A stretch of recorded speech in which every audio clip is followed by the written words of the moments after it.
ॐ शुक्लाम्बरधरं विष्णुं शशिवर्णं चतुर्भुजं प्रसन्नवदनं ध्यायेत् सर्वविघ्नोपशान्तये। या देवी स्तूयते नित्यं विबुधैर्वेदपारगैः सा मे वसतु जिह्वाग्रे ब्रह्मरूपा सरस्वती। निधये सर्वविद्यानां विषजे भवरोगिणां गुरवे सर्वलोकानां दक्षिणामूर्तये नमः। श्रीदक्षिणामूर्तिसुदेशिकेन्द्रं द्वैपायनं सूत्रकृतं मुनीन्द्रं श्रीशङ्करं भाष्यकृतं यतीन्द्रं मद्देशिकं चापि नमामि विद्यै।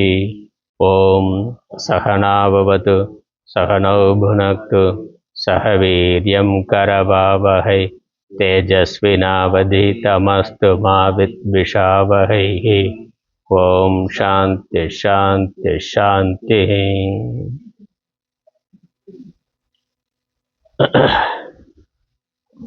केनोपनिषद शांति पाठम। ओम आप्यायन्तु ममांगानि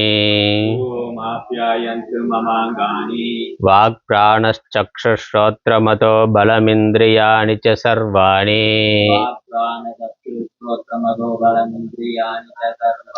सर्वं ब्रह्मोपनिषदम्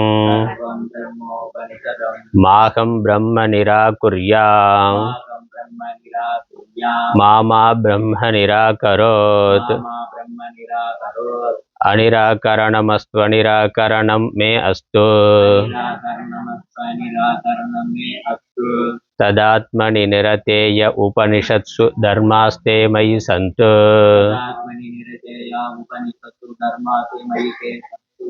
ते मयि सन्तु।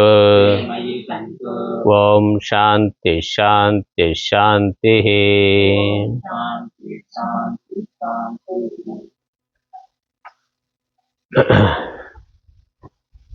முதல் அத்தியாயம் முதல் மந்திரம். மந்திரம் 1-2. ஓம் கேனேஷிதம் பததி பிரேஷிதம் மனஹ கேன பிராண பிரதம பிரைதியுக்தஹ கேனேஷிதாம் வாச்சமிமாம் வதந்தி चक्षुश्रोत्रं कबुदेवो युनक्ति श्रोत्रस्य श्रोत्रं मनसो मनो यद् वाचोह वाचं सवु प्राणस्य प्राणः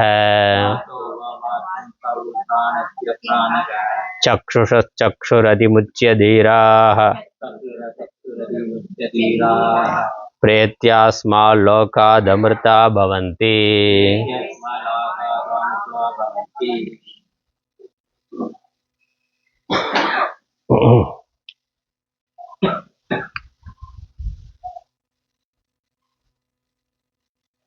எதனால் தூண்டப்பட்டு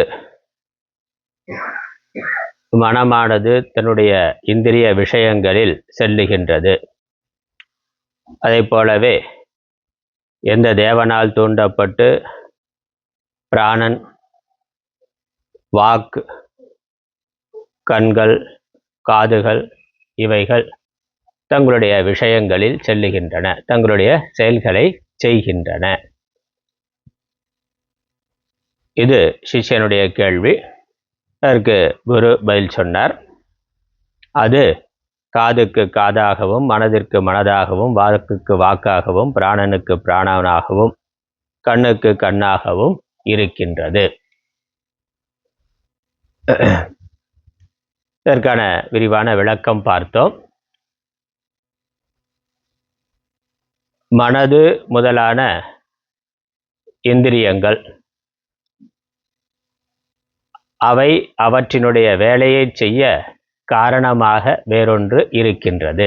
எது இருந்தால் அது அதுவாக இருக்குமோ அது அதற்கு வேறானது. அதான் எங்கள் விஷயம். எது இருந்தால் அது அதுவாக இருக்குமோ அது அதற்கு வேறானது. அதாவது இவை அனைத்திற்கும், இந்த இந்திரியங்கள் அனைத்திற்கும் வேறான ஒன்று இருந்து இவைகள் இருப்பதற்கும் இயங்குவதற்கும் காரணமாக இருக்கின்றது. அந்த ஒன்று ஆத்மா பிரம்மம். இதுதான் இங்க விஷயம். இந்த காது முதலானவைகள் தானாக சுதந்திரமாக இருக்கக்கூடியவை அல்ல. அவைகள் சொந்த இருப்பை உடையவை அல்ல. சொந்த சக்தியினால் அவைகள் இயங்கக்கூடியவை அல்ல. அவைகள் ஜடமானவைன்னு தெரியும். உடம்பு ஜடமானதுங்கிறது நமக்கு தெரியும். பஞ்சபூதங்களுடைய காரியமா இருப்பது. பஞ்சபூதங்கள் ஜடம், ஆகவே உடம்பு ஜடம்.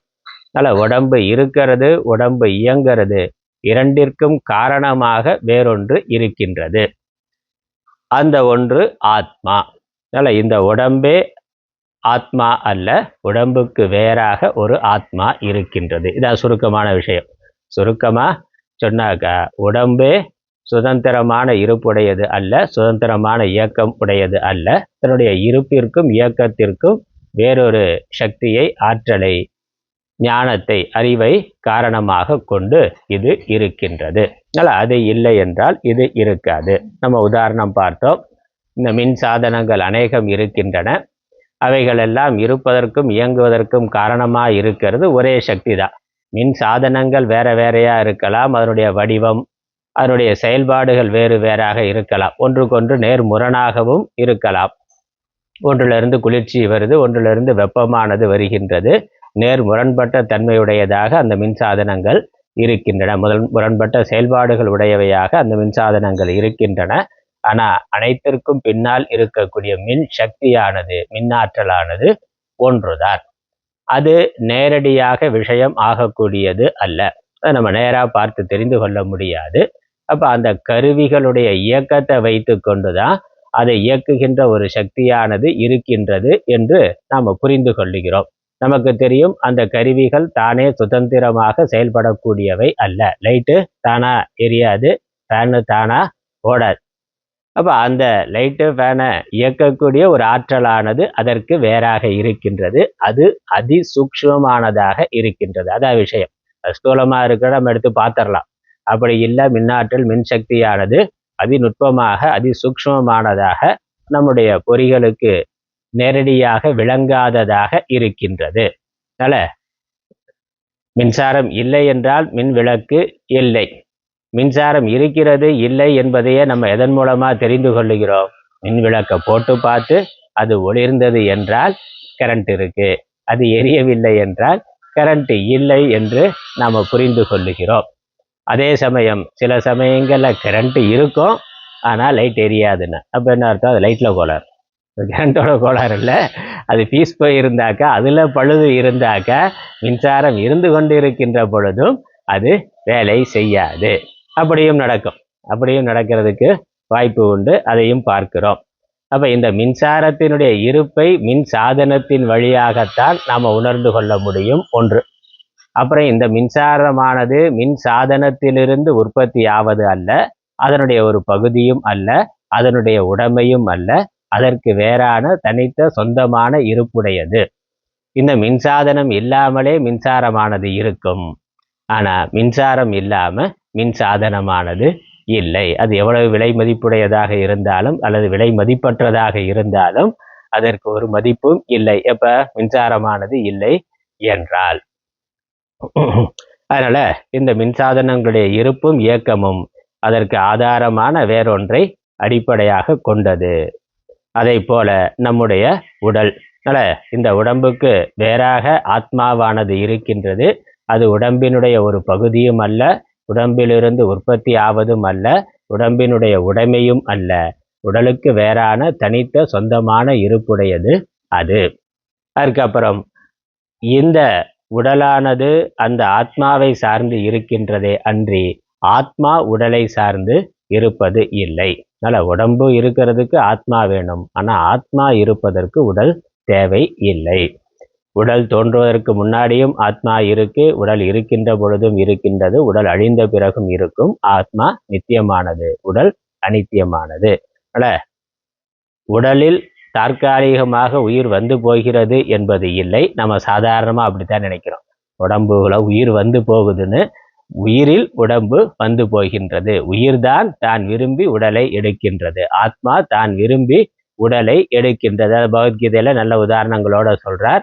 எப்படி ஒரு பழைய நைந்து போன பழைய ஆடையை மனிதன் களைந்து விட்டு புதிய ஆடையை எடுத்து கொள்ளுகிறானோ அதை போல ஆத்மாவானது உடல்களை எடுத்துக்கொள்கின்றது என்று. அதனால உடல் ஆத்மாவானது நித்தியமானது, நிரந்தரமானது, சுதந்திரமானது, சொந்தமான இருப்புடையது, அது அறிவு சொரூபமானது. உடம்பு ஆத்மாவை சார்ந்த இருப்புடையது, ஜடமானது. இதுதான் இங்க விவேகம். அதனுடைய ஒவ்வொரு வார்த்தைக்கு நம்ம அர்த்தம் பார்த்தோம். கடைசியா பார்த்தது பிராணன் என்பதை பற்றி. இந்த பிராணன், வாக்கு பிராணன் ரெண்டையும் வைத்து பார்த்தோம்.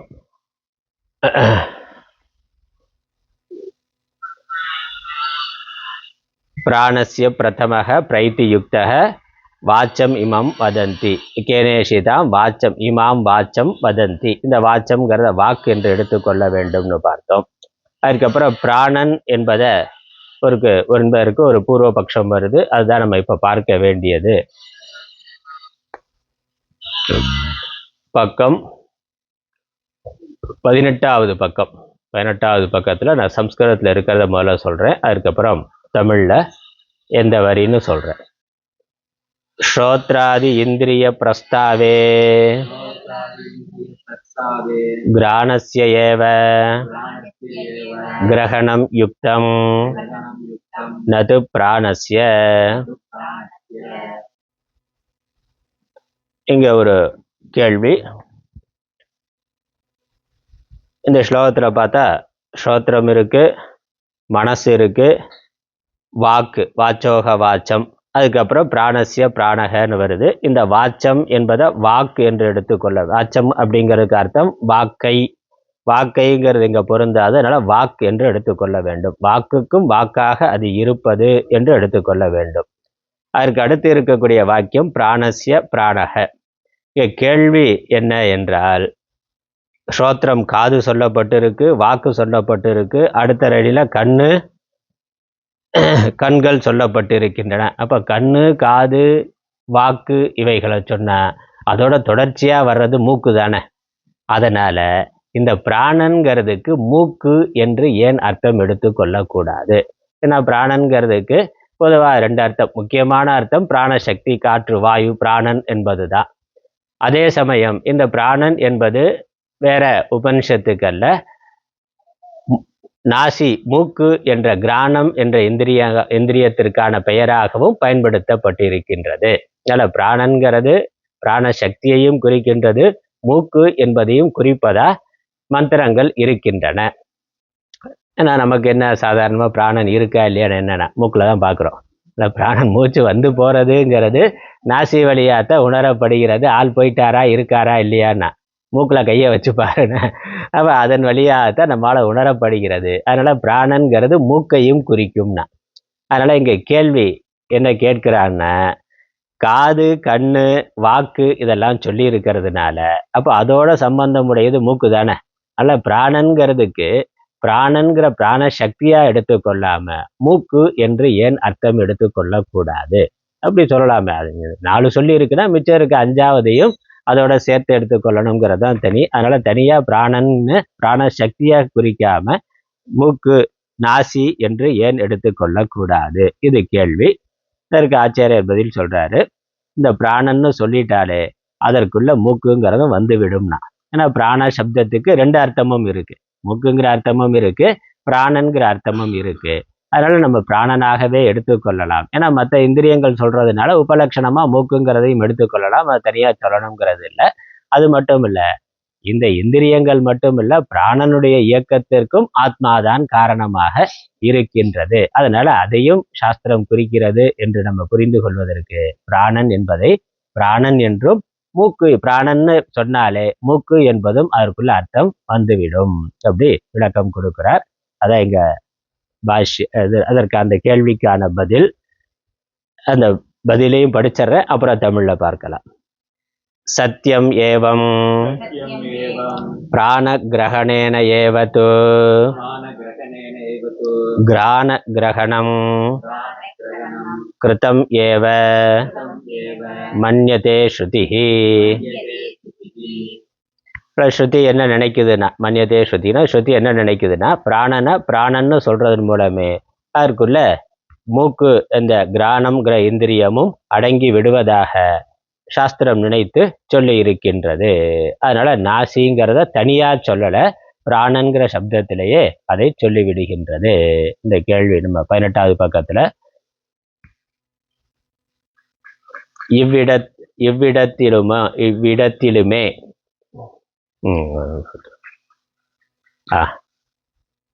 எதனால் பிராணன் நடத்தப்படுகிறதோ அதையே பிரம்மமாக நீ அறிந்து கொள் என்று சொல்லப்படவும் போகிறது அப்படிங்கிறதுக்கு அடுத்த வாக்கியம். அது வரைக்கும் மேலே பார்த்துட்டோம்.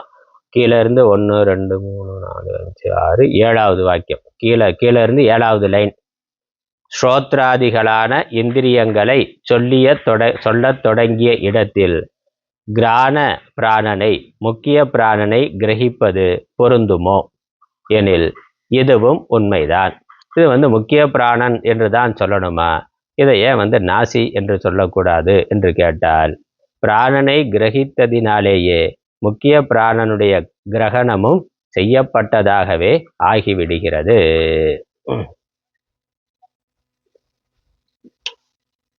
ஸ்ருதியானது இவ்விதம் எண்ணுகிறது. அதனால அந்த வாக்கியத்துக்கு அவ்வளவுதான் பதில். அதனால பிராணன்கிறது இங்க பிராண சப்தம் பிராணனை குறிக்குது. பிராணனை குறிக்கிற பொழுது இந்த நாசி என்ற அர்த்தமும், இங்க நாசிங்கிற வார்த்தை குறிக்கப்படலை. கிராண பிராணனை அப்படின்னா முக்கிய பிராணனைன்னு எடுக்கக்கூடாது. கிராண பிராணனைங்கிறது நாசி என்பதை தான், கிராண இந்திரியம் என்பது தான். கிராணம்னா மூக்குன்னு அர்த்தம் சம்ஸ்கிருதத்துல. மூக்குக்கு சம்ஸ்கிருத வார்த்தை கிராணம். கிராண பிராணன்னா மூக்குங்கிற பிராணன். முக்கிய பிராணன் அப்படிங்கிற பொழுது அது வாயு. நம்ம பிராண சக்தி, மூச்சு விடுறமே, பிராணன் அபானன் யானன் உதானன் இருக்கு. அது முக்கிய பிராணன்னு பேரு. கிராண பிராணன்னா நாசி என்ற அர்த்தம். இங்க சரியா தமிழ் அர்த்தம் சரியா இல்லை, அதை பார்க்க வேணாம், அதை விடலாம். கடைசியா அதனால இப்ப எல்லா சப்தத்துக்கு அர்த்தம் சொல்லியாச்சு. இதனுடைய கருத்து என்ன என்பதை ஆச்சாரியர் சொல்லுகின்றார். நம்ம மந்திரத்துல முதல் 2 வரிக்கு அர்த்தம் பார்த்திருக்கிறோம்.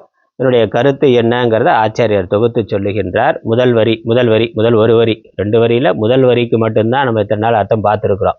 ஸ்ரோத்ரஸ்ய ஸ்ரோத்ரம் மனசோ மனோ எது வாச்சோக வாச்சம் சவு பிராணஸ்ய பிராணக, இது வரைக்கும் அர்த்தம் பார்த்துருக்குறோம். அதுக்கப்புறம் சக்ஷுஷக் சக்ஷுஷு என்ற வாக்கியமானது இருக்கின்றது. அதற்கு பிறகு அர்த்தம் சொல்றார். அதுக்கு முன்னாடி ஒரு வார்த்தை, அதாவது சம்ஸ்கிருதத்தில் படிக்கலாம். சர்வஸ்ய ஏவ கரணகலாபஸ்ய யதர்த்த பிரயுக்தா பிரவருத்திஹி தத் பிரம்ம இதி பிரகரணார்த்தः விவக்ஷிதः. ஏன் பிராணனுக்கு பிராணன் மூக்குங்கிற அர்த்தம் இல்லாம பிராண சக்தி என்று எடுத்துக்கொள்ள வேண்டும்னா, அதோட பிராணன்னு சொல்ற பொழுதே மூக்குங்கிற அர்த்தமும் பொருந்தி விடுகிறது. அது மட்டுமல்ல, இங்க எல்லா என்று, அதனால கரண கலாபஸ்ய சர்வசிய ஏவ கரண கலாபஸ்ய தமிழ்ல பார்த்தோம்னா, அதாவது எல்லா கரண சமூகத்தினுடையவும், கரண கலாபம் அப்படிங்கிறதுக்கு தமிழ் அர்த்தம் சமூக கூட்டம், கரண கூட்டம்னு அர்த்தம். கண்ணு காது மூக்கு புற இந்திரியங்கள் அக இந்திரியங்கள் பிராணன் எல்லாமே, கர்ம இந்திரியங்கள் ஞான இந்திரியங்கள் அந்த கரணன் பிராணம், இது எல்லாமே சூக்ஷ்ம சரீரம் ஸ்தூல சரீரம் எல்லாவற்றையும் சேர்த்து எடுத்துக்கொள்ளணும். எல்லாமே அதில் அடங்கி விடுகிறது நமக்கு. அதனால் எல்லா கரண சமூகம் அப்படின்னாக்கா, கரண சமூகம்னா கரண கூட்டங்கள்னு அர்த்தம். கரணம்னா கருவி, கருவிங்கிற பொழுது உடல் உறுப்புகளாக நமக்கு 5 ஞான இந்திரியங்கள் இருக்குது. கண்ணு காது மூக்கு நாக்கு தோல்ங்கிற 5. அப்புறம் கர்ம இந்திரியங்கள் 5 இருக்கு. கைகள் கால்கள் வாய் மலத்வாரம் மூத்திரத்வாரம், இது மல ஜலத்தை வெளியேற்றுகின்ற 2 உறுப்புகள். 5 5 10. அதுக்கு கர்ம இந்திரியம்னு பேரு, இருக்கு ஞான இந்திரியம்னு பேரு, இது 10. அதுக்கப்புறம் அந்த கரணம்னு உள்ள இருக்கக்கூடிய மனசு புத்தி சித்தம் அகங்காரம் 4. அப்புறம் இவைகளை இயக்குகின்ற பிராணன் பிராணசக்தி, பிராணன் அபானன் உதானன் வியானன் சமானன்னு 5. இது எல்லாத்தையும் சேர்த்தா 19. இது சூக்ஷ்ம சரீர தத்துவம். சூக்ஷ்ம சரீர தத்துவம் இதுதான் நம்ம ஜீவன், இதுதான் நமக்கு பிரதானம். இந்த 19 தத்துவமும் இந்த ஸ்தூலமான உடம்புல இருந்து செயல்படுகிறது. அதற்கு மேல இந்த ஸ்தூலமான உடம்பு வேற ஒன்றும் கிடையாது. ஸ்தூலமான உடம்புல எலும்பு நரம்பு தசை இதெல்லாம் இருந்தாலும் இந்த ஸ்தூலமான உடம்பு எதுக்கு? இந்த கர்ம இந்திரியங்கள், ஞான இந்திரியங்கள், மனசு இவைகளோடு கூடி இருக்கக்கூடிய ஜீவன் இருந்து செயல்படுவதற்கான இடமா ஸ்தூலமான சரீரம் இருக்கு. இது இல்லைன்னா இந்த ஸ்தூலமான சரீரம் ஒண்ணுமே இல்லை. உடம்பை விட்டு உள்ள இருக்கக்கூடிய இந்த ஜீவன் சூக்ஷ்ம சரீரத்துல தான் இந்த 19 தத்துவங்கள் இருக்கின்றன. இந்த சூக்ஷ்ம சரீரமானது ஸ்தூல சரீரத்தை விட்டு வெளியேறிவிட்டால் அதுக்கப்புறம் இந்த ஸ்தூல சரீரத்துல ஒன்றும் இல்லை. பார்க்காது, கேட்காது, பேசாது, நடக்காது, சிந்தனை பண்ணாது, எதுவுமே இல்லை. அதனால இந்த கரண சமூகம்ங்கிற பொழுது இந்த எல்லாமே இந்த 19 தத்துவம் இவைகளுடைய பிரவൃத்தியானது, இவைகளுடைய செயல்பாடானது எதன் பிரயோஜனத்துக்கு வேண்டி ஏற்படுகிறதோ அது பிரம்மமாகும் என்பதாய் இந்த பிரகரணத்தின் பொருள் சொல்ல விருப்பப்பட்டது என்றார். அதனால் இந்த பிரகரணத்தோட விஷயம் என்னன்னா, இதுவரைக்கும் நம்ம பார்த்த பல வகுப்புகளாக பார்த்து கொண்டிருக்கிறோம். கடைசி இதோட விஷயம் என்னன்னா, எதனுடைய பிரயோஜனத்துக்காக இந்த இந்திரிய சமூக கூட்டங்கள் இருக்கின்றனவோ அது ஆத்மா, அது பிரம்மம் என்று புரிந்து கொள்ள வேண்டும். அப்ப இது இதற்காகவே இல்லை, இதை பயன்படுத்துகின்ற வேறொன்று இதற்கு வேறாக இருக்கின்றது. அந்த வேறொன்று ஆத்மா பிரம்மம். அதான் விஷயம். இப்போ வீடு இருக்குன்னா வீட்டில் நம்ம எண்ணற்ற பொருள் வைத்திருக்கிறோம்.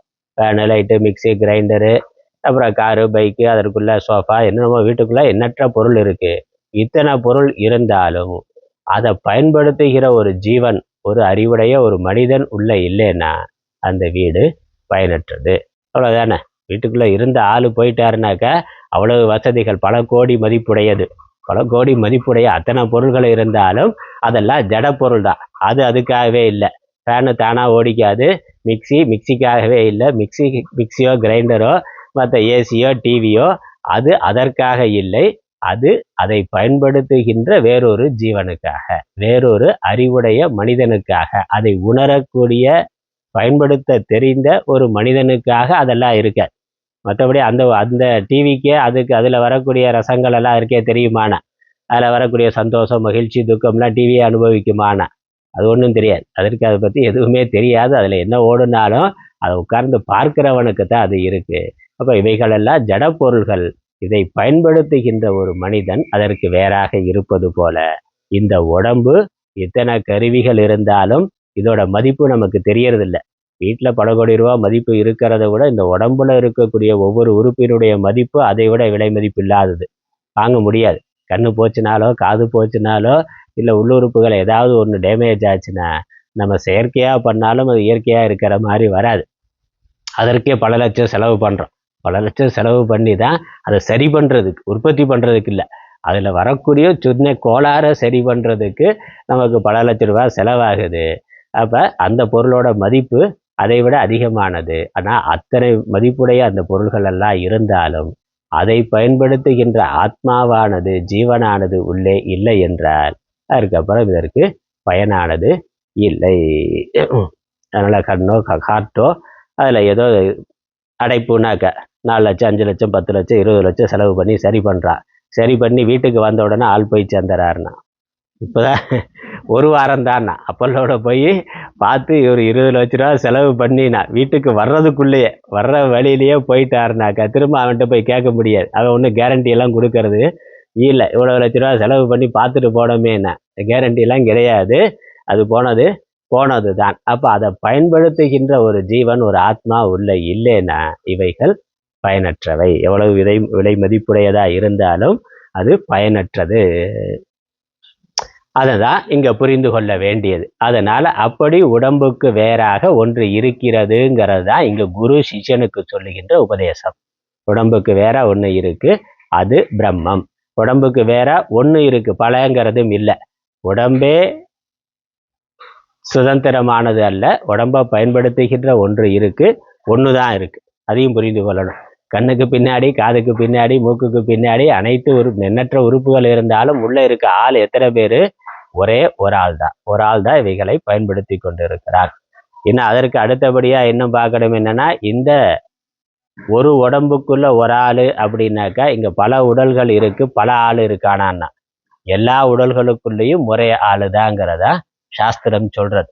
எத்தனை உடம்பு இருந்தாலும் எல்லா உடல்களுக்குள்ளும் ஒரே ஆத்மாதான் இருக்கு. அதனால எந்த ஒரு உடம்பு இருக்கு, உள்ள ஒரு ஜீவன் இருக்கிறான், உள்ள ஒரு ஆத்மா இருக்கிறான்னாக்கா அந்த சூக்ஷ்ம சரீரம் பலவா இருக்கு, ஸ்தூல சரீரம் பலவா இருக்கு, சூக்ஷ்ம சரீரம் பலவா இருக்கு.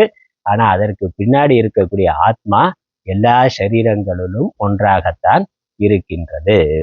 அதனால நம்ம கம்ப்யூட்டரு அல்லது செல்போன் பார்த்தாக்க ஹார்ட்வேர் வேற, உள்ள சாஃப்ட்வேர் ரெண்டு தனித்தனியாக இருக்கு. சாஃப்ட்வேர்லேயும் ஒவ்வொருத்தரும் ஒவ்வொரு மாதிரியான ஓஎஸ் போடுறான்னா, செல்போனில் பார்த்தாக்க ஒவ்வொரு கம்பெனி அவனுக்குன்னு ஒரு ஓஎஸ் வச்சிருக்கிறான், போடுறான். ஆனால் அது வேற வேறையா இருக்கலாம். அதனால செல்போன் அந்த சாஃப்ட்வேருங்கிறது, ஓஎஸ்ங்கிறது சாஃப்ட்வேர் மாதிரி சாஃப்ட்வேரு. அது சூக்ஷ்ம சரீரம் ஜீவன். அந்த சூக்ஷ்ம சரீரம் ஜீவன் இருந்து செயல்படுறதுக்கு ஸ்தூல சரீரம் ஒரு ஹார்ட்வேர், ஒரு கடினமாக ஒரு ஸ்தூலமான ஒரு உடம்பு தேவைப்படுது. அது இந்த உடம்பு ஹார்ட்வேர். இந்த ரெண்டு இருந்தாலும் இந்த ரெண்டுக்கும் வேறா இருக்கக்கூடிய இந்த ரெண்டும் இயங்குறதுக்காக ஒரு பேட்டரி இருக்கே, உள்ள ஒரு மின்சக்தி இருக்கே. அது எத்தனை கம்பெனி இருந்தாலும் மின்சக்தி ஒன்று தான், கரண்ட் ஒன்று தான். கரண்ட்ல வித்தியாசம் இல்லையே. சாஃப்ட்வேர்ல வித்தியாசம் இருக்கலாம், ஹார்ட்வேர்ல வித்தியாசம் இருக்கலாம், வேற வேறையா இருக்கலாம். ஆனா மின்சாரம்ங்கிறது எல்லாவற்றுக்குள்ளும் ஒன்றுதான். அந்த மாதிரி நம்மளுடைய ஸ்தூல உடம்பு வேற வேறையா இருக்கலாம், ஆனா பெண்ணா இருக்கலாம், நாயா நெறியா மனிதனா பேயா பிசாசா, இப்படி வேணாலும் ஸ்தூல சரீரம் இருக்கலாம். உள்ள சூக்ஷ்ம சரீரமும் அது எத்தனை விதமான வெரைட்டியில் அதோடைய சம்ஸ்காரத்துக்கு தகுந்த மாதிரி அது வேற வேறையா, சூக்ஷ்ம சரீரமும் வேற வேறையா இருக்கு. உண்மையிலேயே நம்ம ஜீவன்னு நினைக்கிறது, ஜீவன்னு சொல்றது சூக்ஷ்ம சரீரம் தான். சூக்ஷ்ம சரீரத்துல தான் அந்தந்த ஜீவன் செய்கின்ற புண்ணிய பாப்பங்கள்லாம் அது சேர்ந்து இருக்கு. அது இந்த ஸ்தூல சரீரத்தில இருந்து செயல்பட்டு கொண்டிருக்கின்றது, அவ்வளவுதான். ஆனா இந்த ஸ்தூல சரீரம், சூக்ஷ்ம சரீரம், அதன் மேல அபிமானம் கொண்டு இருக்கக்கூடிய ஜீவன், இந்த இரண்டுக்கும் வேறாக ஆத்மாவானது இருக்கின்றது.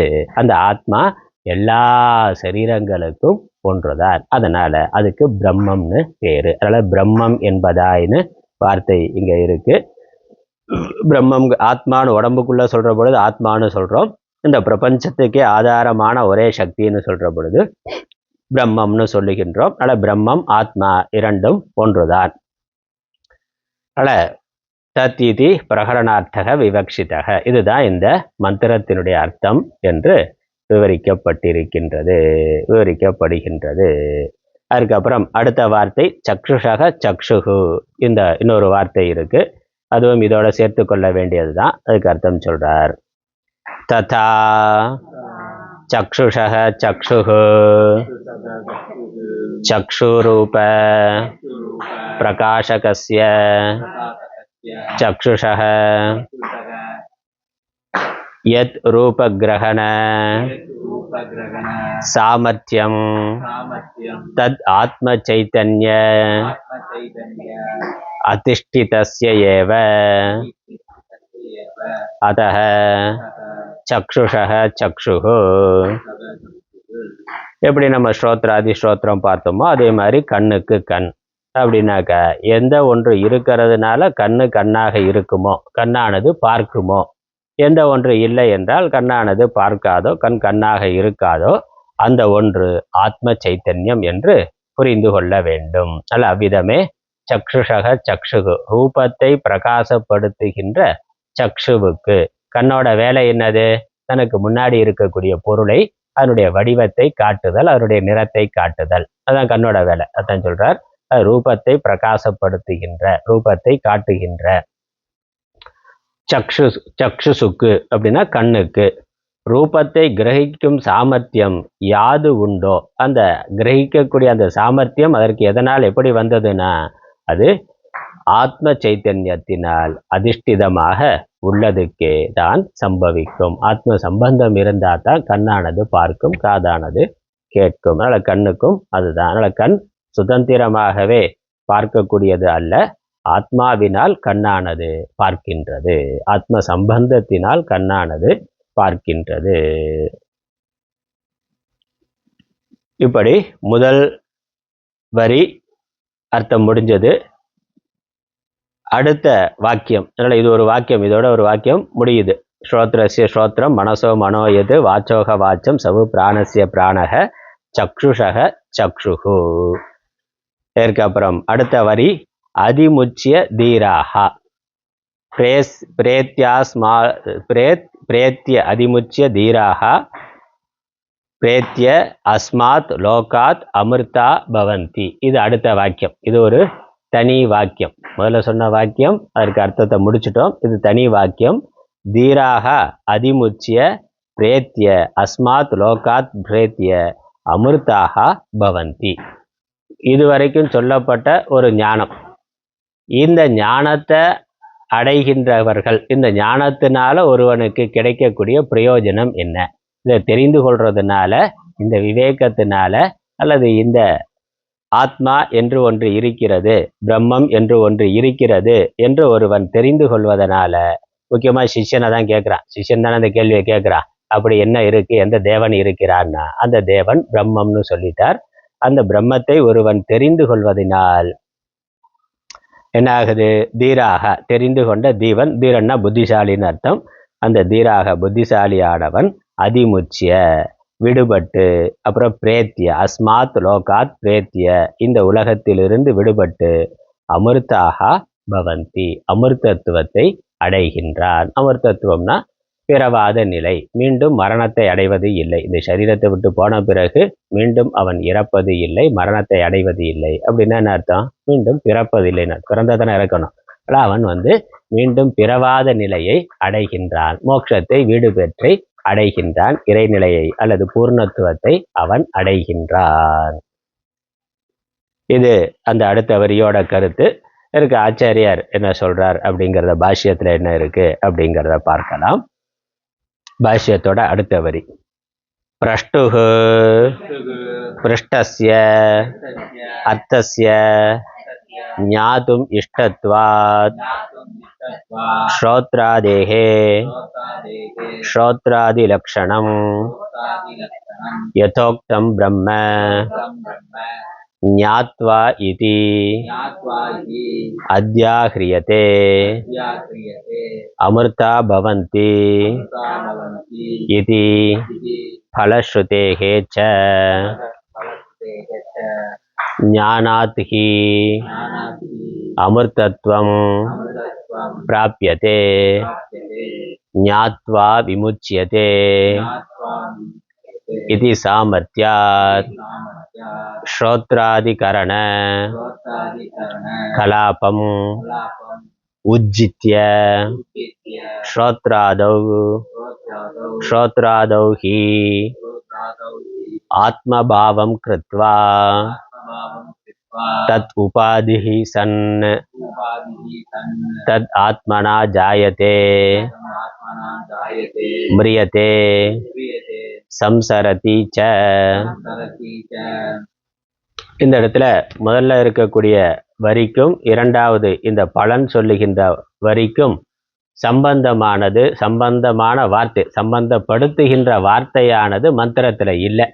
அதனால ஆச்சாரியர் என்ன சொல்றார்? விதித்வா என்று சேர்த்து கொள்ள வேண்டும், ஞாத்வா என்று சேர்த்து கொள்ள வேண்டும்னு சொல்றார். அறிந்து, இந்த உடலுக்கு வேறாக, மனதுக்கு வேறாக, பிராணனுக்கு வேறாக பிரம்மம் என்ற ஆத்மாவானது, ஆத்மா என்ற பிரம்மமானது இருக்கின்றது என்பதை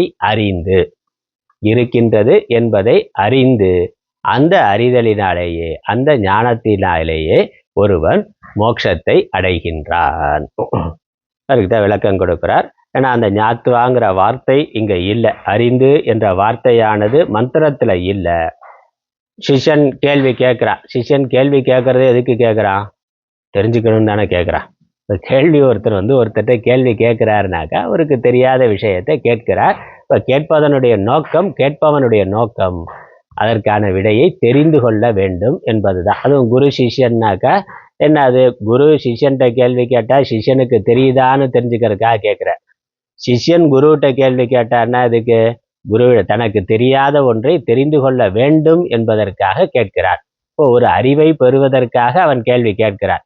அதனால் இந்த காது முதலானவைகளுக்கு வேறாக எந்த தேவன் இருக்கிறான் அப்படின்னு கேள்வி கேட்டதன் மூலமாக அது யார் என்று தெரிந்து கொள்ள அவன் விரும்புகிறான். அதை பற்றிய ஞானத்தை அடைய அவன் விரும்புகிறான். அதனால இந்த பதில குரு சொன்ன உடனே அவன் அதை தெரிந்து கொண்டு, அல்லது யார் இந்த கேள்விக்கான இந்த குருவினுடைய பதிலை தெரிந்து கொள்ளுகிறார்களோ அவர்கள், இந்த கேள்விக்கான பதிலை யாரெல்லாம் தெரிந்து கொள்ளுகிறார்களோ அவர்கள். அதனால் அந்த தெரிந்து கொள்ளுதல், ஞானத்தை அடைதல் என்பதை இந்த வாக்கியத்தோட சேர்த்து கொள்ளணும். ஏன்னா முதல் வாக்கியத்துக்கும் இரண்டாவது வாக்கியத்துக்கும் அந்த தெரிந்து கொண்ட பிறகுங்கிற வார்த்தையானது உபனிஷத்துல இல்லை. அதனால அதை சேர்த்து கொள்ளணுங்கிறத ஆச்சாரியர் சேர்த்து சொல்றார் விளக்கத்துல. அதுக்கு தான் விளக்க உரை வேணும். பாஷ்யம்ங்கிறது உரை அப்படிங்கிறதோட நோக்கம் அதான். எந்த வார்த்தைகள் விடுபட்டு இருக்கோ அல்லது ஒரு வாக்கியத்துக்கும் இன்னொரு வாக்கியத்துக்கும் இருக்கக்கூடிய சம்பந்தம் என்னன்னு தெரிந்து கொள்வதற்கு நமக்கு அந்த உரைங்கிறது முக்கியமானது. எழுத்துக்கு அகர முதல எழுத்தெல்லாம் ஆதிபகவன் முதற்றே உலகுனா, அங்க போலங்கிற வார்த்தை இல்லை. எழுத்தெல்லாம் அகர முதல ஆதிபகவன் முதற்றே உலகு அப்படின்னா என்ன அர்த்தம்? எழுத்துக்களுக்கெல்லாம் அகரம் முதலாக இருப்பது போல அப்படிங்கிற வார்த்தையை நம்ம சேர்த்து படிக்கணும். அது குறள்ல இல்லை. அந்த இடத்துல அந்த முதல் வாக்கிய உதாரணத்துக்கும் அந்த எதற்காக உதாரணம் சொல்லப்பட்டதோ அதற்கும் இருக்கக்கூடிய சம்பந்தத்தை இது மாதிரி அதுங்கிறதுக்கு போலங்கிறத நம்ம சேர்த்துக்கொள்ளணும். அதே மாதிரி இங்க ஆச்சாரியர் சொல்றார். அதனால் இங்க நம்ம தமிழ்ல பார்த்தாக்க, பிரஷ்னம் செய்பவர்க்கு தான் கேட்ட பொருளை அறிய விருப்பம் இருக்கும் ஆதலால். அவர் கேள்வி கேட்கறதோட நோக்கமே தான் ஒரு விஷயத்தை தெரிந்து கொள்ள வேண்டும் என்பதுதான். அதனால ஸ்ரோத்ராதிகளுக்கு ஸ்ரோத்ராதி ரூபமாக இதுவரை சொல்லிய பிரம்மத்தை அறிந்து என புதிதாய் சேர்த்து கொள்ளப்படுகிறது. அதனால அந்த அறிந்துங்கிறத சேர்த்து கொள்ளணும். அந்த அமிர்தாக பவந்தி, முக்தர்களாக ஆகின்றனர் என பலன் கூறும் ஸ்ருதி இருப்பதும் மற்றொரு காரணம் ஆகும். அறிந்து கொண்ட பிறகு அதனுடைய பிரயோஜனம் என்ன, அந்த பிரயோஜனம் என்னங்கிறத சொல்லுகின்ற வாக்கியமும் அங்க இருக்கு. அதனால அறிந்து கொள்றதுனால அவனுக்கு இந்த பிரயோஜனம் இருக்கின்றது. இதை தெரிஞ்சு கொள்றதுனால எனக்கு என்ன பிரயோஜனம்னா, அதனால நான் சொல்றதை கேளு அப்படின்னு சொன்னாக்க நீ சொல்றதை கேட்கறதுனால எனக்கு என்ன பிரயோஜனம் கேட்கணும்ல. அதனால அது என்ன பிரயோஜனம்னு சாஸ்திரம் சொல்லி இருக்கிறதுனால அறிந்து என்பது முக்கியமானது. வேற இந்த உபனிஷத்து மட்டும் பலஸ்ருதி சொல்லல, மற்ற உபனிஷத்துக்கள்லையும் இந்த கருத்தானது இருக்கின்றது. ஞானத்தால் அன்றோ அமிர்தத்துவம் அடையப்படுகின்றது. ஞாத்வா விமுச்சியதே இது சாமர்த்தியாத். இப்படி மற்ற உபனிஷத்து வாக்கியங்களும் இருக்கு. ஞானத்தினாலேயே ஒருவன் அமிர்தத்துவத்தை அடைகிறான். ஞானத்தினால் அன்றோ அமிர்தத்துவம் அடையப்படுகின்றது. இந்த முக்கியமானது இந்த ஞாத்வா அப்படிங்கிற அந்த வார்த்தை ஆச்சாரியர் ஏன் அதை வலியுறுத்தி சொல்றாரு? நமக்கு சாதாரணமாக படிச்சுட்டு போயிடுவோம் போல அப்படின்னு போட்டுக்கணும்னா, ஆனால் அந்த அறிந்துங்கிறது ரொம்ப ரொம்ப முக்கியமானது. ஏன்னா இந்த அறிந்தாலே, இந்த தெரிந்து கொள்வதனாலேயே நமக்கு மோட்சமானது கிடைக்கின்றது. அதுக்கப்புறம் நம்ம வேற ஏதாவது செய்யணுமான்னா, ஆத்மான்னு ஒன்று இருக்கு அப்படின்னு தெரிந்து கொண்ட பிறகு நான் ஆத்மாவாகவே இருக்கிறதுக்கு என்ன பண்றது? சாதாரணமாக கேள்வி கேட்குறோம். சரி, ஆத்மா இருக்கிற இல்லை கடவுள் இருக்கிறார்னா, ஆத்மா கூட நமக்கு தெரியாத ஒரு வார்த்தையாக இருக்குன்னா, கடவுள் இருக்கிறார். சரி, கடவுள் இருக்கிறார்னு தெரிந்து கொள்றதுனால எனக்கு என்ன பிரயோஜனம் தானே? கடவுள் இருக்கிறார், அவர் பிறப்பு இறப்பு இல்லாதவராக இருக்கிறார், பிறவாதவராக இருக்கிறார், பூர்ணமானவராக இருக்கிறார், ஆனந்தமானவராக இருக்கிறார். அப்போ அந்த கடவுளை அடைவதனால நாம் பிறப்பு இறப்பிலிருந்து விடுதலை அடைய முடியும், பூர்ணத்துவத்தை அடைய முடியும், ஆனந்தத்தை அடைய முடியும் அப்படின்னு நம்ம அடுத்த வாக்கியம் அதற்கு விளக்கம் கொடுத்தா அதற்கு அடுத்த கேள்வி என்ன கேட்போம்? அந்த கடவுளை நான் எப்படி அடைவது? அது என்ன, அந்த கடவுள் இருக்கிறார்னு முதல்ல தெரிந்து கொள்ளுகிறோம். அதுக்கப்புறம் அந்த கடவுளை அடைவதற்கான வழி என்ன அப்படின்னா என்ன அர்த்தம்? இப்போ நாம் கடவுளா இல்லை, நாம் ஒரு நாள் கடவுளை அடைந்தோம்னாக்கா, கடவுளோட ஐக்கியமானோம்னா இப்போ இருக்கக்கூடிய எல்லா பிரச்சனைகளும், இந்த உடம்பு முதலானவைகளை அனைத்தும் நீங்கி பிறவாத நிலை, இறைநிலையை நாம் அடைந்து விடுவோம். அதுதான் முக்தி, மோட்சம். இதான நமக்கு சாதாரணமாக இருக்கக்கூடிய கருத்து. அதுக்கு அடுத்த கேள்வி, கடவுளை எப்படி அடையிறதுனாக்கா, கடவுள் எங்க இருக்கிறார், எப்படி இருக்கிறார்னு தெரியணும். அப்போதான் அடைய முடியும். ஒருத்தர் அடையணும்னாக்கா அவர் எங்க இருக்கிறார்னு தெரியணும், அவர் எப்படி இருக்கிறார், அவரோட அடையாளம் தெரியணும். இந்த டெல்லியில் இருக்கிறார்னா, பிரதம மந்திரியை பார்க்கணும்னா அவர் எங்கே இருக்காருன்னா டெல்லியில் இருக்கார். அப்படியா, சரி நான் போகிறேன்னு அடுத்த ட்ரெயின் எடுத்து ஃப்ளைட் ஏறி டெல்லி போனதுக்கப்புறம் அவர் எப்படி இருப்பார்னா, அப்போ அவர் டெல்லியில் இருக்கிறாருன்னா டெல்லியில் 1000 பேர் இருக்கான், 1,00,000 பேர் இருக்கான், கோடி பேர் இருக்கான். அதுக்கப்புறம் அவர் எங்கே இருக்கிறாருன்னு தெரிந்தால் மட்டும் போதாது, அவர் எப்படி இருக்கிறாருங்கிறது தெரியணும். அவருடைய அடையாளங்கள், அவருடைய சொரூபம் என்னங்கிறத தெரிந்து கொள்ளணும். அதுக்கப்புறம் அவரை போய் எப்படி பார்க்கறதுன்னா, அப்படி தெரிஞ்சாலும் போனோம்னு பாத்திர முடியுமா? அப்பாயின்மெண்ட் வாங்கணும்ல. அவரை பார்க்கறதுக்கு நமக்கு விருப்பம் இருக்கலாம், ஆனா அவருக்கு நம்மளை பார்க்கறதுக்கு விருப்பம் இருக்கணும். அப்ப அவருக்கு ஒரு காரணம் இருக்கணும். அவரை பார்க்கணும்னாக்கா அவருக்கு ஒரு காரணம் இருக்கணும். அப்ப அதெல்லாம் முன்னாடி கேள்வி கேட்டு அப்பாயின்மெண்ட்லாம் வாங்கிட்டு நமக்கு தகுதி இருந்தா பார்க்கறதுக்கு அனுமதி கொடுப்பாங்க, இல்லைன்னா இல்லை. இப்போ லோக்கல் ஒரு அதிகாரியை பார்க்கறதுக்கே எத்தனைனாக்கா, கடவுளை பார்க்கணும்னா, கடவுளை பார்க்கறதுக்கு கடவுளை பார்க்கறதுக்கு நமக்கு விருப்பம் இருக்கலாம், ஆனா கடவுள் நம்மை பார்ப்பதற்கு அவர் விரும்பணும். அதற்கு அவர் அப்பாயின்மெண்ட் கொடுக்கணும். அவர் அப்பாயின்மெண்ட் கொடுக்கணும்னா அதற்கு தகுதி உடையவர்களாக நாம் ஆக வேண்டும். அதனால இத்தனை விஷயம் இருக்கு. அப்ப தெரிந்து கொள்றதுனால மட்டுமே பிரயோஜனம் வராது. அதெல்லாம் சாதாரணமா கடவுள் இருக்கிறார்னு தெரிந்து கொள்றதுனால என்னன்னா, கடவுள் இருக்கிறார், நான் சாமானியனா இருக்கிறேன், அவர் வைகுண்டத்துல இருக்கிறார், கைலாசத்துல இருக்கிறார், அப்புறம் அவர் அடையிறதுக்கு இதெல்லாம் வழி, ஜபம் பண்ணு, நாம ஜபம் பண்ணு, இல்லை தியானம் பண்ணு, இந்த யோகம் பண்ணு, தலையிலா நெல்லு, இதெல்லாம் சொல்லி அதுக்கப்புறம் அந்த லோகத்துக்கு போய், அதுக்கப்புறம் அவர் இருக்க ஏரியாவுக்கு போய், அதுக்கப்புறம் சாமீபம்னா சாலோகம் சாமீபம், அதுக்கப்புறம் அவரோட அரண்மனைக்கு போய் அதுல அவர் எங்க இருக்காருன்னு வேற தேடணும். அதுக்கப்புறம் அவர் என்ன நம்மள மாதிரி குடிசை வீட்லயா இருப்பாரு? அவரோட அரண்மனை அதோட பெருசா இருக்கும். அங்க போய் தேடி கண்டுபிடிச்சு அவரை பார்க்கணும் அப்படின்னு பொதுவா புராணங்கள்ல, இதிகாசங்கள்ல கடவுள் இருக்கிறார், நான் ஜீவனாக இருக்கிறேன், நான் அதை அடையணும் அப்படிங்கிற பொழுது இருக்கு. இங்க சாஸ்திரம் என்ன சொல்லி இருக்கு? இந்த உடம்பு மனது புத்தி இருக்கு, இது இயங்கிறதுக்கு காரணமா எந்த ஒரு ஆத்மா இருக்கோ அந்த ஆத்மாவானது பிரம்மம்னா. அப்ப இந்த ஒரு உடம்பு இல்லை, உலகத்துல இருக்க எல்லா உடல்களும் இயங்குவதற்கு காரணமாக ஒரே சக்தி இருக்கின்றது, அது பிரம்மம்னா. அப்ப அதுதான் கடவுள்ங்கிறதா சாஸ்திரம் சொல்ற விஷயம். இப்ப கடவுள் எங்கே இருக்கிறார், கடவுளை நான் அடையணுங்கிற எண்ணம், கடவுள் எங்கே இருக்கிறார்னாக்கா அவர் எங்கும் இருக்கிறார்ங்கிற பதில் தான் வருது. ஆனா மின்சாரம் எங்கே இருக்கு? நான் மின்சாரத்தை பார்க்கணும், திற லைட் எரியுதே, நான் மின்சாரத்தை பார்க்கறது எங்க போய் பார்க்கறதுன்னா, மின்சாரத்தை பார்க்கறதுக்கு இபி ஆஃபீஸ்க்கு போகணுங்கிறது கிடையாது. பல்பை கழட்டிட்டு விரலை வச்சு பார்த்தா தெரியும். அவ்வளோதான. மின்சாரம் உற்பத்தி ஆகக்கூடிய இடத்துக்கு அங்கேயே போயிட்டு அங்கே போனாலும் மின்சாரத்தை பார்க்க முடியாது. அதான் விஷயம்.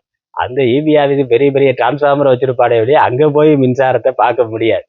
அப்போ மின்சாரத்தை பார்க்கறதுக்கு, மின்சாரத்தை உணர்றதுக்கு, மின்சாரத்தை நான் அனுபவிக்கிறதுக்கு அதெல்லாம் நமக்கு இருக்குல்ல, அதை பார்க்கணும்னா என்ன பண்ணணும்னா லைட்டை கழட்டிட்டு உள்ள கையை விட்டா மின்சாரத்தை நல்லா அனுபவிக்கலாம்னா. அந்த மாதிரி கடவுள் எங்கே இருக்கிறார்னா, அவர் மலர் மீசை ஏகினார். ஒவ்வொரு உடம்பு இயங்கிறதுக்கு காரணமாக ஆத்மாவாக கண்ணு பார்க்கறதுக்கும், காது கேட்கறதுக்கும், வாய் பேசுறதுக்கும், அப்புறம் பிராணன் இயங்குவதற்கும் காரணமாக சக்தியாக ஆத்மாவாக இந்த உடலுள்ளே இருக்கிறார். ஒவ்வொரு உடலுள்ளும் இருக்கிறார், ஒவ்வொரு அணுவுள்ளும் இருக்கின்றார் அப்படின்னு சாஸ்திரம் தெளிவா சொல்லிருச்சு. சிஷ்யன் கேட்ட கேள்விக்கு குருவோட பதில் அதுதான். ஒரு கடவுள், அதுக்கு பிரம்மம்னு பேரு, அதுதான் ஆத்மாவா ஒவ்வொரு உடலிலும் இருக்கின்றது அப்படின்னு பதில் சொல்லியாச்சு. அப்புறம் அதற்கப்புறம் அடுத்த கேள்வி, அப்ப அந்த ஆத்மாவை பார்ப்பதற்கு, நான் ஆத்மாவாக இருப்பதற்கு, ஆத்மாவை அனுபவிப்பதற்கு என்ன பண்ணணும் என்று கேட்டா, என்ன பண்ணணும்? ஒன்றும் பண்ணாம சும்மா இருக்கும், அவ்வளோதான். ஏன்னா அதான் ஏற்கனவே இருக்கே. அது இல்லாத இடமா இருந்தா நம்ம தேடி போகணும். இப்போ நான் ஆசிரமத்துக்கு வந்தாச்சு, ஆசிரமத்தில் இருக்கிறோம், இங்கே எல்லாம் நல்லா கேம்புக்கெல்லாம் வர்றாங்கல்ல, பார்த்து அருமையாக இருக்குது சாமி, ஆசிரமத்திலே இருந்துடலான்னு தோணுது, சொல்கிறேன், இருந்துருங்க, உங்களை யார் போக சொன்னது அப்படின்னா முடியுமாண்ணா? அது முடியாது. அப்போ என்னது, ஆசிரமத்திலேயே இருக்கணும்னாக்கா ஆசிரமத்திலேயே இருக்கிறதுக்கு ஒன்றும் பண்ண வேண்டாம். பண்ண வேண்டியது என்னன்னா வீட்டை விட்டு வரணும். எங்க இருக்கிறோமோ அதை விட்டுட்டு வரணுங்கிறது தான் இருக்கே வெளியே. ஆசிரமத்துக்கு வர்றதுக்கு, ஆசிரமத்திலேயே இருக்கிறதுக்கு வேற ஒன்றும் செய்ய வேண்டாம். அந்த மாதிரி ஆத்மாவா இருக்கிறதுக்கு என்ன பண்ணணும்னா, இது ஆத்மா உள்ளதா இருந்துகிட்டு இருக்கு, எப்பொழுதும் நம்ம ஆத்மாவா தான் இருக்கிறோம். ஆனா இது நாள் வரைக்கும் நம்மளுடைய அறியாமையினால உடம்புனா, மனதுனா, புத்தினான்கிற எண்ணத்தை வைத்திருந்தோமே, அந்த எண்ணத்தை விட்டுட்டு வரணும், அவ்வளவுதான். ஆத்மாவா இருக்கிறதுக்கு ஒன்றும் பண்ண வேண்டாம். உடம்பு நான்கிற எண்ணத்தை விட வேண்டும், மனது நான்கிற எண்ணத்தை விட வேண்டும், புத்தி நான்கிற எண்ணத்தை, பிராணன் தான் நான்கிற எண்ணத்தை நான் விட வேண்டும், அவ்வளோதான் செய்ய வேண்டியது. அதை விடுறதுக்கு என்ன பண்ணணும்? இந்த உடம்புக்கு வேற ஆத்மா இருக்குங்கிறத தெளிவா தெரிந்து கொள்ளணும். அதனால அந்த தெரிந்து கொண்டாலே இந்த உடம்பு மேல இருக்கக்கூடிய அபிமானத்தை விட்டு விட்டு ஆத்மா நான்கிற அந்த நிலை, அதுல மனசு நிக்கணும். அவ்வளவுதான். இப்ப கேட்கிறோம், புரியுது, தெரிந்து கொண்டோம். வீட்டுக்கு போனோன்னா என்ன ஆகும்னா திரும்ப உடம்பு பார்க்க டிவியை போட்ட உடனே நான் பார்க்கிறேன், அப்புறம் நான் கேட்கிறேன், நான் பேசுகிறேன், மற்ற உறவு மற்ற விவகாரங்கள்லாம் வந்தாக்க உடம்பு நான்கிறதுக்குள்ளே போயிடுவோம். ஆத்மா நான்கிறது திரும்ப அடுத்த கிளாஸுக்கு வந்தால் தான் வரும். அடுத்த கிளாஸுக்கு ஆசிரமத்துக்குள்ளே வந்த உடனே அடுத்த கிளாஸு கேட்டால் தான் ஆத்மா நான். வெளியே போன உடனே உடம்பு நான், மற்றதெல்லாம் வந்துடுது. அதனால் அதுக்காக உடம்பை விட்டுற முடியுமாண்ணா? உடம்பை விட முடியாது. அது இருக்கிற வரைக்கும் இருந்து தான் ஆகும். இப்போ உடம்பு நான்கிற எண்ணத்தை தான் நம்ம விட வேண்டியது இருக்கு. அதான் விஷயம். உடம்பு இருக்கு, உடம்பை நான் பயன்படுத்தி கொண்டு இருக்கிறேன். உடம்பு என்னிடத்தில், ஆத்மாவாகிய என்னிடத்தில் உடல் இருக்கிறது. உடலை நான் பயன்படுத்தி கொண்டிருக்கிறேன். உடலே நான் அல்ல. அந்த புரிந்து கொண்டு அதற்கப்புறம் உடம்பை வைத்து கொண்டு இருக்கிற வரைக்கும் அதை வச்சுட்டு விவகாரத்தை செய்கின்றோம். அதுதான் இங்க தேவை. அதனால இங்க விட வேண்டியது அல்லது அடைய வேண்டியதுனா, அடைய வேண்டியது ஆத்மா கடவுள் என்பது அல்ல. அது ஏற்கனவே இருக்கு, அடையப்பட்டதா சித்த வஸ்துவா இருக்கு. உண்மையிலே நம்ம விட வேண்டியது தான் இருக்கு. அடைய வேண்டியது ஒன்றும் இல்லை, விட வேண்டியது தான் இருக்கு. விட வேண்டியது என்ன? உடம்பு நான் என்ற தவறான எண்ணத்தை, உடம்பு சத்தியம் உலகம் சத்தியம் என்ற அந்த தவறான எண்ணத்தை விட வேண்டும். அதுதான். அதனால்தான் திருவள்ளுவர் ரொம்ப சுருக்கமா சொல்லிட்டாரு, யான் எனது எனும் செருக்கறுப்பான். அவ்வளவுதான். விட வேண்டியது யான் எனதுங்கிற அகங்காரத்தை விட்டுட்டா வானோர்க்கும் உயர்ந்த உலகம் புகும். வானோர்க்கும் உயர்ந்த உலகம்னா வானோர்கள் இருக்கிறது தேவலோகம், அது திரும்பி வரக்கூடிய உலகம்.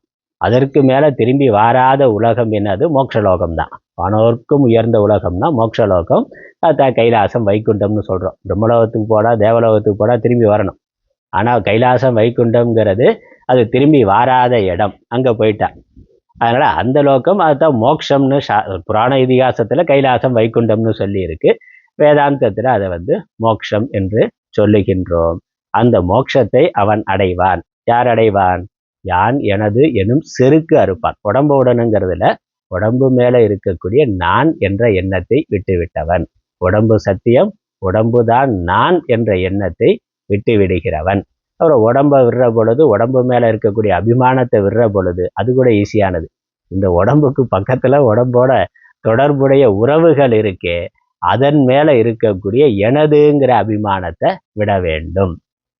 அது மமக்காரம். உடம்ப நான் நினைக்கிறது அகங்காரம். உடம்போட தொடர்புடைய உறவுகள், உலக பொருள்கள், அது அதன் மேல இருக்கக்கூடிய பற்றுதலுக்கு மமக்காரம்னு பேரு. அது ரெண்டா இருக்கு. மமக்காரம் ரெண்டு. ஒன்று ஜடப்பொருள், உயிருள்ள உறவுகள் ரெண்டு.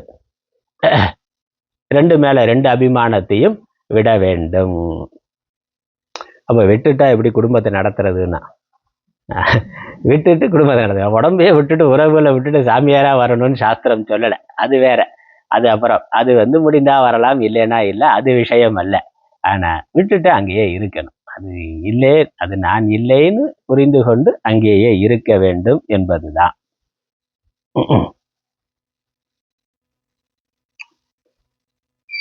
அதனால அதுதான் இங்க பதில். அதனால அறிந்துங்கிறது முக்கியமானது. சொன்னேன், இந்த அறிந்துனாக்க இதுவரைக்கும் நம்ம என்ன பாடத்துல கேட்டிருக்கிறோமோ, கண்ணு, காது, மூக்கு, நாக்கு இவைகளுக்கு வேறாக ஒரு ஆத்மா இருக்கின்றது. அது உடம்போடு பிறந்ததல்ல, உடம்போடு இறப்பது அல்ல. அது எல்லா உடல்களுள்ளும் ஒன்றாக இருக்கின்றது. ஆகவே அது இறைவன். அது இறைவன். இப்ப இந்த அந்த ஆத்மாவை சார்ந்துதான் இந்த உடம்பானது இருக்கின்றது. தற்காலிகமாக இருக்கின்றது. தற்காலிகமாக அது தோற்ற மாத்திரமாக இருக்கின்றது. அதனால நம்ம தங்கம் நகை மண்ணு பானைக்கு வந்துடணும். தங்கம் நகை மண்ணு பானைங்கிற பொழுது நம்ம பானையவே பார்த்து கொண்டு இருந்தோம். பானைன்னு பார்க்கிற பொழுது அதுல நிறைய வெரைட்டி இருக்கு. சின்ன பானை, பெரிய பானை, அழகான பானை, அழகில்லாத பானை, கருப்பான பானை, சிவப்பான பானை, வேற என்னெல்லாம் போடுறோமோ போட்டுக்கொள்ளலாம். அது பானையவே பார்த்து கொண்டு இருக்கிற பொழுது எல்லா விதமான ஏற்றத்தாழ்வுகளும் இருக்கின்றன. ஆனா பானை உண்மையில் என்னன்னு ஆராய்ச்சி பண்ணி பார்க்கிற பொழுது பானைக்கு ஆதாரமாக இருக்கிறது மண். மண் தான் உண்மை பொருள். பானை என்பது ஒரு தோற்றம். மண்ணானது பானைங்கிற ஒரு தோற்றத்தை, ஒரு வடிவத்தை தற்காலிகமாக எடுத்திருக்கின்றது. மண் எடுத்திருக்கின்ற ஒரு தற்காலிகமான உடல் பானை ஆகும். அப்புறம் ஒரு உடம்பை தான் எடுத்திருக்காருன்னா, பானை கடையில் எத்தனை பானை இருக்கோ அத்தனை உடல்களை ஒரே மண்ணு தான். பானை எத்தனையா இருக்கலாம், சின்னதும் பெரியதமா இருக்கலாம், இருக்கிறது ஒரே மண் தான். ஒரு மண் பல பானைகள்ங்கிற வடிவங்களை எடுத்திருக்கின்றது. உண்மை பொருள் மண் தான். மண்ணை சார்ந்து தான் பானை இருக்கின்றது. பானையை சார்ந்து மண் இல்லை. மண் தான் உண்மை பொருள். பானையானது மண்ணை சார்ந்து இருக்கின்றது. அதனால அங்கு இருக்கிறது என்று சொல்றது எதை குறிக்கிறது? பானையை குறிக்குமா, மண்ணை குறிக்குமானா? மண்ணை தான் குறிக்கும். மண் தான் உண்மையிலே இருக்கிற பொருள். பானைங்கிறது ஒரு தோற்ற மாத்திரம். இது மாதிரி நான் இருக்கிறேன்னு சொல்ற பொழுது இந்த நான்கிறது, இந்த இருக்கிறதுங்கிற அந்த இருப்பு எதை குறிக்கிறதுனா உடம்பை குறிக்கிறதுன்னு இத்தனை நாள் நம்ம நினைச்சு கொண்டு இருந்தோம். இதை படிக்கிறதுக்கு முன்னாடி வரைக்கும், கேட்கறதுக்கு முன்னாடி வரைக்கும், இந்த ஆராய்ச்சி பண்ணுவதற்கு முன்னாடி வரைக்கும் இப்ப நம்ம தெரிந்து கொள்ள வேண்டியது என்னது? ஆத்மாவானது உடலை தற்காலிகமாக எடுத்திருக்கின்றது. அதனால உடல் இருக்கிறதுன்னு சொல்ற பொழுது அந்த இருப்பு தன்மை ஆத்மாவை சார்ந்தது. ஆத்மா இருக்கிறது. ஆத்மா தற்காலிகமாக இந்த உடலை எடுத்திருக்கிறது. அப்ப நான்கிறது எதோட சேர்க்கிறதுனா, நான்கிறத உடம்போட சேர்த்தா டேட் ஆஃப் பர்த் இருக்கு. கண்டிப்பா அது எப்பங்கிறது தெரியாது, அவ்வளவுதான். ஆனால் கண்டிப்பா அது இருக்கின்றது, அது இருக்கு. இந்த நான்கிறத ஆத்மாவோட சேர்த்தா அதற்கு பிறப்பு இல்லை, இறப்பு இல்லை. உடம்பு பிறந்தது, உடம்பு இறக்க போகின்றது. அப்புறம் உடம்பு ஆணா இருக்கு, பெண்ணா இருக்கு, கருப்பா இருக்கு, சிவப்பா இருக்கு, குழந்தையா இருக்கு, இளமையா இருக்கு, முதுமையில இருக்கு. அதெல்லாம் உடம்போட பிரச்சனைகள். உடம்பு அப்படி இருக்கிறது. ஆத்மாவுக்கு அவை எதுவும் இல்லை. ஆத்மாவாகிய நான், அதுதான் இங்க மாற வேண்டியது, புரிந்து கொள்ள வேண்டியது. அதனால இதுவரைக்கும் நான் பார்க்கிறேன்கிற பொழுது கண்ணோட சேர்த்து கொண்டு நான் பார்க்கிறேன். கேட்கிறேன்கிற பொழுது நான் கேட்கிறேன். நான் கேட்கிறேன்னா காது கேட்கிறதா? பார்க்கிறேன்கிற பொழுது கண்ணு பார்க்கிறதா? நான் பார்க்கிறேன்னா? சிந்திக்கிற பொழுது மனது சிந்திக்கின்றதா இல்லை நான் சிந்திக்கின்றேனா? ஆனால் நாம நான் சிந்திக்கின்றேன், நான் பார்க்கிறேன், நான் கேட்கிறேன். அப்புறம் மனதில் ஏதாவது கவலையா இருந்தா நான் கவலையாக இருக்கிறேன், நான் துக்கமாக இருக்கிறேன், எனக்கு 1000 பிரச்சனைகள் இருக்கின்றன அப்படின்னு நினைக்கிறோம்.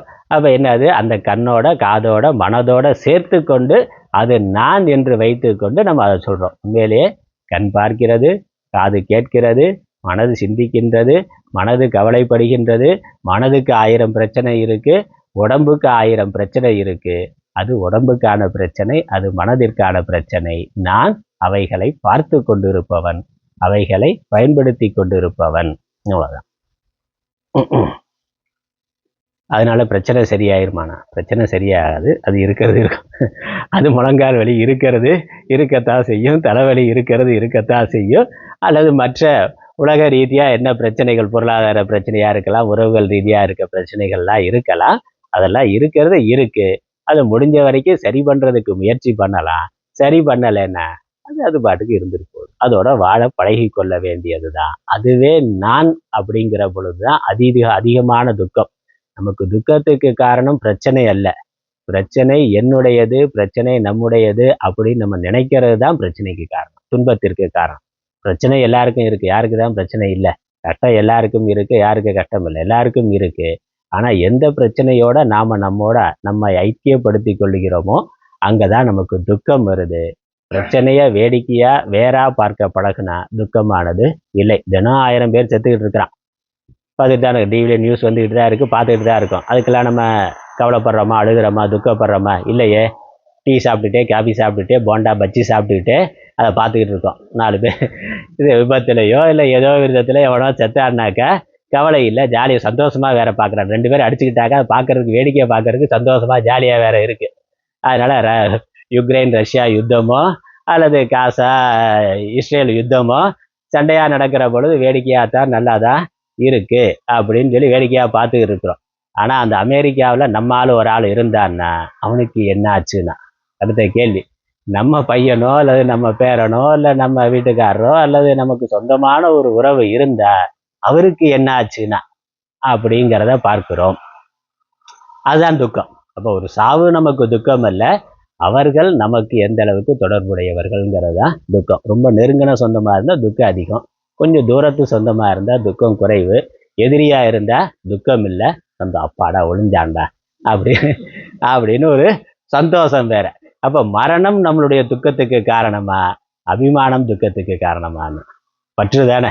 எந்த அளவுக்கு பற்று இருக்கோ அந்த அளவுக்கு துக்கமானது இருக்கின்றது. பற்று இல்லை, பகை இருக்கு, வெறுப்பு இருக்குனாக்கா துக்கம் இல்லை, சந்தோஷமானது இருக்கின்றது. அப்ப இந்த துக்கமோ சந்தோஷமோ அது பொருளை சார்ந்தது அல்ல, உறவுகளை சார்ந்து இல்லை, நம்ம மனதை சார்ந்து இருக்கின்றது.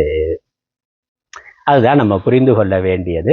அப்ப இதெல்லாம் மாறக்கூடியது. எல்லாரும் ஒரு நாள் போகக்கூடியவர்கள், எல்லா உடைமைகளும் ஒரு நாள் போகக்கூடியது, ஒரு நாள் மாறுபடக்கூடியது. ஆனா ஆத்மா மாறாது. அந்த ஞானத்தோடு அதை பார்க்கிற பொழுது அந்த துக்கமானது ஒரு தற்காலிகமானதா இருக்கும், அவ்வளவுதான். அந்த ஞானம் தான் நமக்கு தேவை. நமக்கு நேரமாச்சு. அதனால இந்த அறிந்துங்கிறது முக்கியமானது. இந்த அறிந்து கொண்டதுங்கிறது சரியா அறிந்து கொண்டால் அதுக்கப்புறம் நம்மளுடைய பார்வையே, நம்மை பற்றிய பார்வை, உலகத்தை பற்றிய நம்மளுடைய பார்வையே முற்றிலும் மாறிவிடுகிறது. நான் உடம்புன்னு வைத்துக்கொண்டு நம்ம சுற்றி இருக்கிற உலகத்தை பார்த்தோம். இங்க நான் ஆத்மா என்று வைத்துக்கொண்டு நம்மை சுற்றி இருக்கின்ற உலகத்தை பார்க்கின்றோம். அப்படி பார்க்கிற பொழுது இந்த உலகம் அனைத்தும் என்னிடத்தில் இருக்கிறது. உடம்பு நான் பார்த்தாக்கா உலகத்துல நான் இருக்கிறேன். ஆத்மா நான் என்ற அந்த திருஷ்டியில இருந்து பார்த்தா உலகம் என்னிடத்தில் இருக்கின்றது. ஒரு நகைக்கடையில இருக்கக்கூடிய ஒரு நகை நான், ஒரு நகை நான் தோடுதான், இந்த சங்கிலிதான்னு பார்த்தாக்கா என்னது, இவ்வளவு பெரிய நகை கடையில நான் ஒரு சின்ன ஒரு பொருளா இருக்கிறேன், 1 கிராம் பொருளா 2 கிராம் பொருளா இருக்கிறேன்னா, அந்த நகையானது தன்னை தங்கம் என்று புரிந்து கொண்டு நான் தங்கம்னு பார்த்தா சுத்தி இருக்கக்கூடிய எல்லாமே நான் தான். என்னிடத்தில் இந்த நகைகள் இருக்கின்றன.